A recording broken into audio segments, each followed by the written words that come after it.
Assalamualaikum warahmatullahi wabarakatuh. Halo semuanya, selamat datang di Kita Film, channel yang membahas alur cerita film baik dari dalam ataupun luar negeri. Oke guys, di video kali ini saya akan membahas alur cerita film perang Cina yang berjudul Fighting for the Motherland.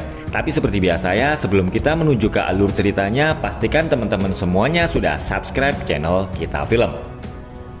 Film berlatar pada tahun ke-32 zaman Shaoxing di daerah Song Selatan. Kaisar Liang dari dinasti Jin mengumpulkan pasukan untuk menyerang wilayah Song. Dia membuat kebijakan militer yang sangat keras sehingga menyebabkan rakyat menjadi sengsara. Kota Shifengzha hancur karena diserang oleh tentara Jin. Seorang jenderal yang bernama Xing Qiji berhasil selamat dari peperangan yang telah menewaskan para penduduk kota dan juga pasukannya. Sahabatnya yang bernama Lang Tou berkata kalau pasukan Jin telah membawa kekasih Xing Qiji yang bernama Li Shuanghua. Sementara itu Shuanghua dan adiknya yang bernama Aliang sedang ditahan oleh pasukan Jin yang dipimpin oleh Hou Erba. Saat Shuanghua dalam bahaya, Xing Qiji datang bersama teman-temannya dan bertarung melawan Hou Erba.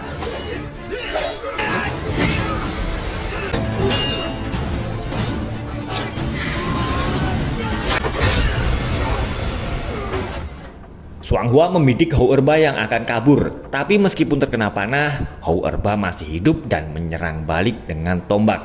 Aliang lalu mengorbankan dirinya agar kakaknya bisa selamat. Xing Qiji dan teman-temannya akan pergi ke kota Tai'an. Dia pun berjanji akan melindungi dan menyatukan seluruh wilayah Song. Di kota Tai'an, para penduduk kota yang dipimpin oleh Zhang Anguo sedang membuat pertahanan untuk menghadapi serangan dari pasukan Jin. Xing Qiji dan yang lain akhirnya sampai di kota Tai'an, tapi Anguo tidak mau menerima mereka karena dia mengira kalau rombongan Xing Qiji adalah pengungsi. Untuk meyakinkan Anguo, Xing Qiji berkata kalau anak panah Anguo terlalu lunak. Merasa diremehkan, Anguo lalu melepaskan anak panahnya ke arah Xing Qiji. Tapi dia langsung terdiam saat Shuanghua menahan anak panahnya.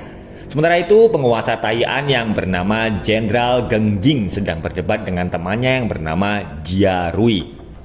Geng Jing ingin tetap bertempur melawan pasukan Jin, tapi Jia Rui menganggap kalau itu adalah usaha yang sia-sia. Ternyata Xing Qiji adalah teman sekolah Jia Rui, tapi Anguo berkata kalau Jia Rui tidak mau menemuinya. Xing Qiji lalu berkata kepada Anguo kalau dia dan pasukannya akan tetap menunggu di luar sampai Jia Rui mau keluar dan menemuinya. Kota Tai'an memiliki pasukan swadaya terbesar di wilayah Song. Berkali-kali mereka menggagalkan serangan dari pasukan Jin. Itulah sebabnya kenapa Xing Qiji ingin meminta bantuan mereka untuk berperang melawan pasukan Jin. Jia Rui sangat membenci Xing Qiji karena dulu saat mereka sekolah dia meminta Xing Qiji untuk ikut ujian pengadilan Jin, tapi Xing Qiji menolak dan mengajaknya minum-minum sampai pingsan sehingga melewatkan ujian itu. Xing Qiji tahu kalau Jia Rui adalah orang yang sangat berbakat dan dia tidak mau temannya itu menjadi petugas pengadilan Jin. Jenderal Hou Erba yang terluka sampai di perkemahan tentara Jin yang dipimpin oleh Wanyan Basu dan anaknya yang bernama Cheng Mei. Wanyan Basu kemudian memerintahkan Cheng Mei untuk menangkap Xing Qiji. Jia Rui akhirnya mau keluar dan menemui Xing Qiji, tapi dia tetap tidak mengizinkan Xing Qiji memasuki kota Tai'an. Jia Rui lalu berkata kalau ada 5.000 tentara Jin yang akan datang ke Tai'an dan dia bersedia memberikan 800 orang untuk Xing Qiji.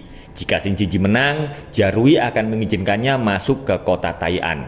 Mendengar itu, Xing Qiji berkata kalau dia hanya butuh 500 orang saja untuk menghadapi 5.000 pasukan Jin. Xing Qiji dan pasukannya menyerang pasukan Jin yang sedang dalam perjalanan ke kota Tai'an. Dan terjadilah pertempuran sengit antara 500 tentara Tai'an melawan 5.000 tentara Jin. Meskipun kalah jumlah, tapi Xing Qiji dan pasukannya akhirnya berhasil memenangkan pertempuran.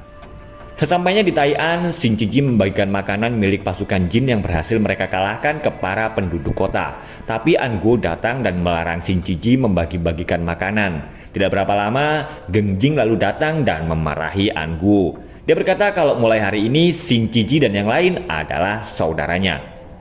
Malamnya terjadi keributan saat semuanya sedang merayakan kemenangan. Shuanghua terlihat sangat marah kepada Anguo, tapi Xing Qiji menganggap kalau Shuanghua sedang mabuk dan menyuruhnya untuk meminta maaf.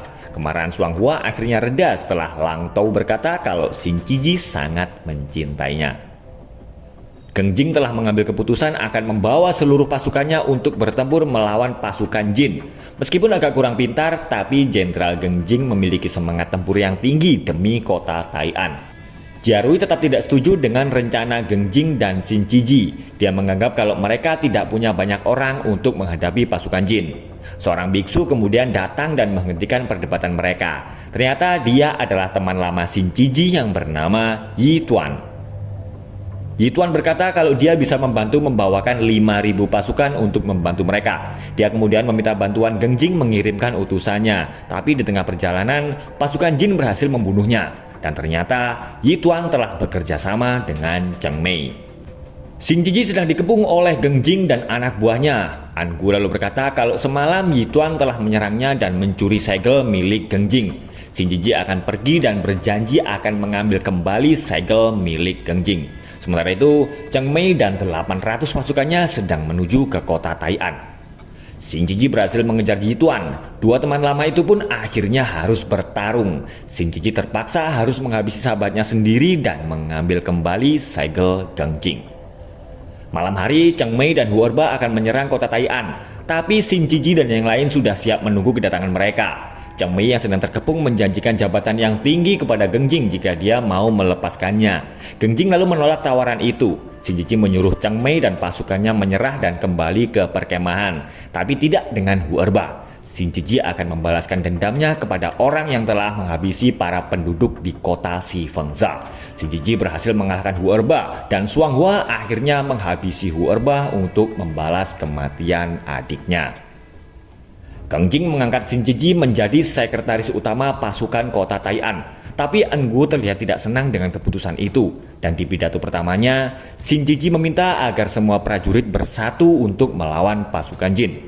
Selama dipimpin Xin Ciji, pasukan Tai'an berhasil mengalahkan dan mengusir pasukan Jin yang tengah menguasai beberapa kota. Dan itu membuat jumlah pasukan mereka semakin bertambah banyak. Tapi Xin Ciji meminta agar pasukannya tidak pernah mengambil apapun dari penduduk biasa.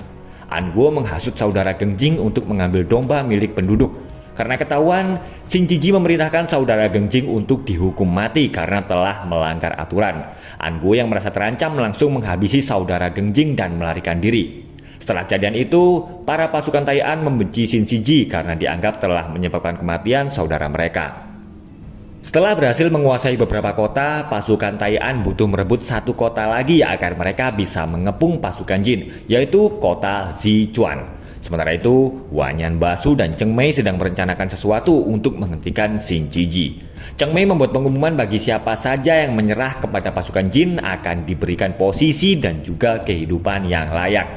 Xin Ciji langsung terkejut saat Geng Jing berkata kalau dia tidak mau berperang lagi. Geng Jing ingin memimpin Tai'an tanpa harus berperang melawan pasukan Jin. Xin Ciji, Xuanghua, dan Lang Tao akan pergi ke Linan untuk meminta bantuan Kaisar Song. Jiarui kemudian mengejar mereka dan berkata kalau mereka sudah kembali, Geng Jing akan bergabung untuk merebut kota Zichuan. An Gu kembali dan mengaku dirinya telah bersalah. Geng Jing kemudian memaafkannya dan mengajaknya kembali ke kota Tai'an. Xin Ciji akhirnya sampai di kota Linan dan bertemu dengan Kaisar. Setelah melewati perdebatan antar menteri dan melihat tekad Xin Ciji yang sangat kuat, Kaisar akhirnya mengabulkan permintaan Xin Ciji untuk mengerahkan pasukan melawan Wanyan Basu agar wilayah Song bisa bersatu kembali. Xin Ciji, Xuanghua, dan Lang Tao akhirnya kembali ke kota Tai'an, tapi mereka langsung terkejut karena Jenderal Geng Jing telah mati.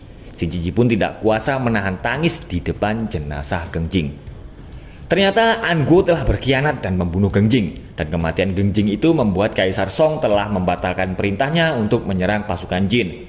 Wanyan Basu kemudian memberikan hadiah kepada An Gu. Dia menunjuk An Gu sebagai penguasa kota Yanzhou. Xin Ciji dan pasukannya akan pergi ke perkemahan tentara Jin untuk menangkap An Gu. Sementara itu, Wanyan Basu dan pasukannya bersiap akan menuju ke selatan untuk menghancurkan dinasti Song. Tapi tidak berapa lama, Xin Ciji dan para prajurit Tai'an akhirnya datang dan mereka pun bertempur melawan pasukan Jin.